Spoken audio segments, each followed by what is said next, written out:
G'day, I am Graham and this is the Happy Man channel. Now, what is a happy man is someone with a happy, contented wife. How do you get one of those? It's not necessarily easy to find a happy, contented woman that makes a happy, contented wife. But first of all, you've got to be a reasonably happy, contented man in yourself and be very, very patient. Extremely patient. Because women need an awful lot of patience, and they need an awful lot of patience with us men. There's no doubt about that. What makes for a happy life with a woman, or a woman with a man? Basically, I put it down to cooking. Love making is the one what gets everyone together, and that's ultimately a great mistake.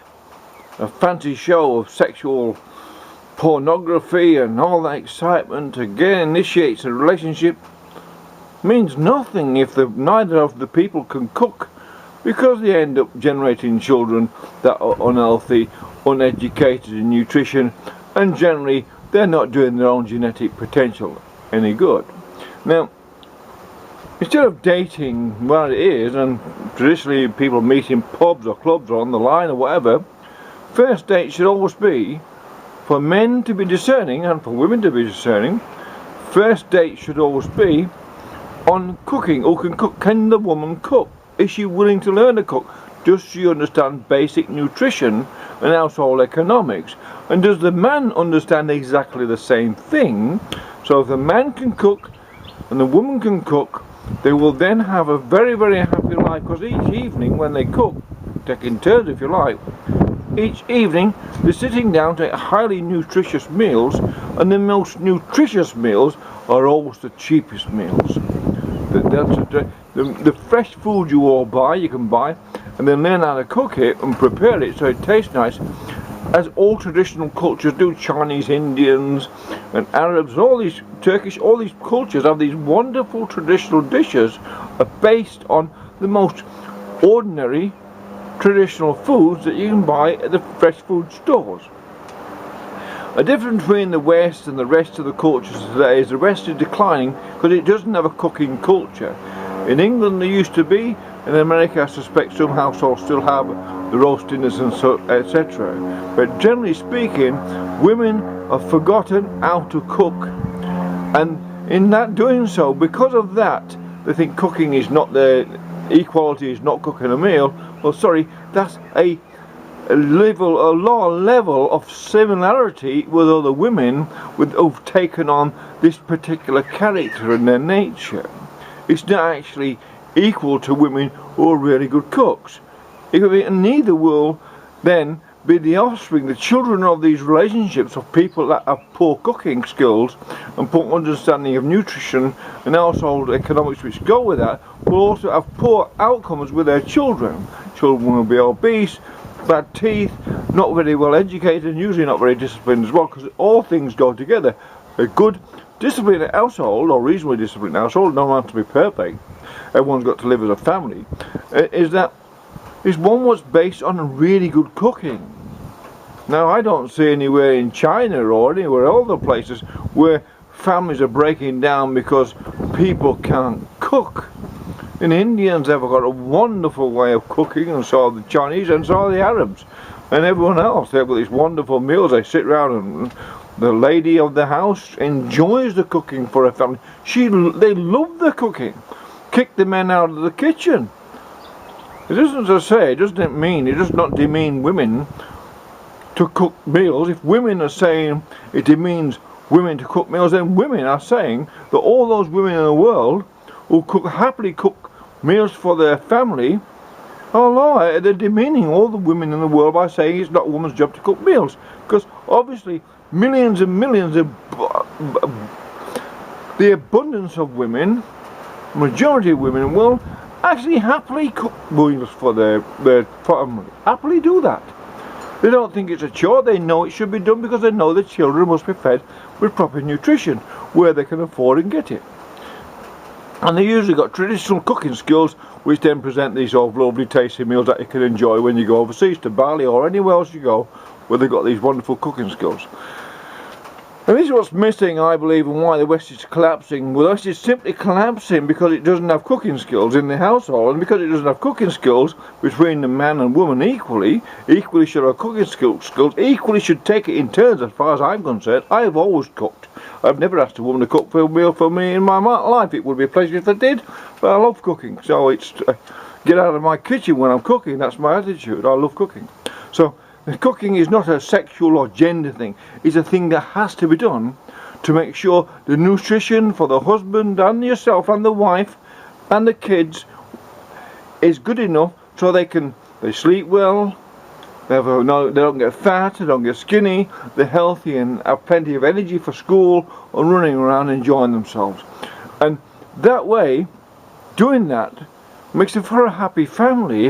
That's a very happy, contented family that it sits around a kitchen table and eats a very nutritious meal, makes also for a rather better sex life over a longer period of time, because these people are happy. They don't have the friction caused by having to spend fortunes on takeaway food, which mostly is poor nutrition and extremely bad for your health.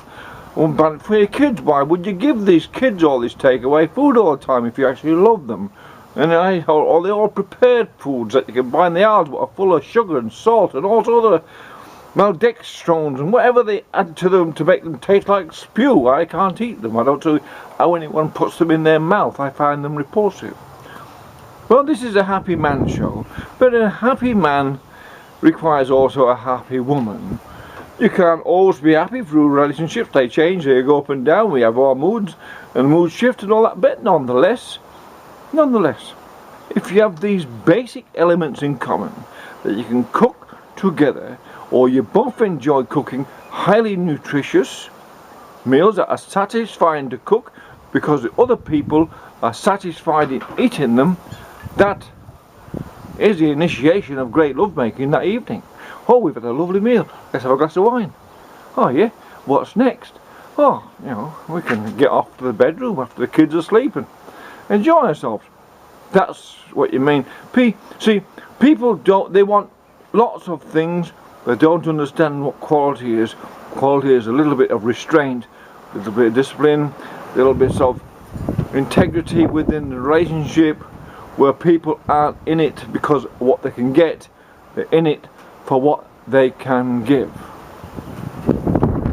This is the important thing. If you're in a relationship for what you can get, you're in it for the wrong reason.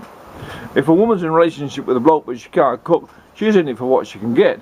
She's not in it for what she can give, because she hasn't got much to offer other than her sex. Let's face it, if a bloke's only after a woman for her sex and adding her money to keep her happy, well, he's only in it for the sex. Mainly they generate a love eventually, but nonetheless it's better we rethink the relationship a thing and rethink it and base it on if the wise people would base their relationship on nutritional value, whether the man and woman can both cook and both contribute something to the household that benefits the whole household and the children, and certainly will benefit the couple over a very, very long period of time, because they will have a wonderful love life and therefore a really wonderful quality sex life right through till they're 70, 75. They'll have a wonderful sex life. It might not be as often when you're older as it were when you're a kid, but that doesn't matter. That's irrelevant, because that's irrelevant. The thing is, it happens no matter how old you are. If you keep yourself fit and healthy, you have this wonderful love making, and surely our relationship starts out with that sort of thing. It can sort of go out towards the end with it all through your life because of your ability to cook nutritional food. That's all. That's what life's all about. Simple. Happy life with a happy wife and happy husband. It's the nutrition's on the table. If a woman can't be bothered cooking or thinks it's not her job, stay away from her. If a bloke can't cook either, maybe they shouldn't be bothered marrying either. Stay away. Go away. Don't produce children, because you're producing children that you're causing to bring to the world that will suffer all the psychosis and illnesses brought on by poor people with poor relationship skills, poor life skills, poor economic skills, getting together, poor cooking skills, getting together, forming relationships, and then not having the maturity to carrying it through to the child's maturity. And that's basically it, really. There's no great mystery, but the West is falling apart because of basic household economics have forgotten as a basic principle that women must have more control over that. More control of that is buying the right nutritional food to feed your family and feed your husband.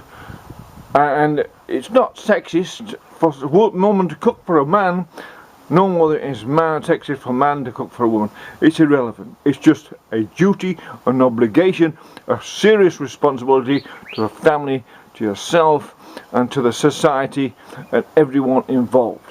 Because this way is the best way to restore economy and happiness in any society. It's very simple. There's no magic formula. There's just a very simple solution, and it's simple old-fashioned remedies like this what make for a happy, more cohesive and more sexually satisfied society. Well, there you are. It's quite simple, really. There's nothing clever about it at all.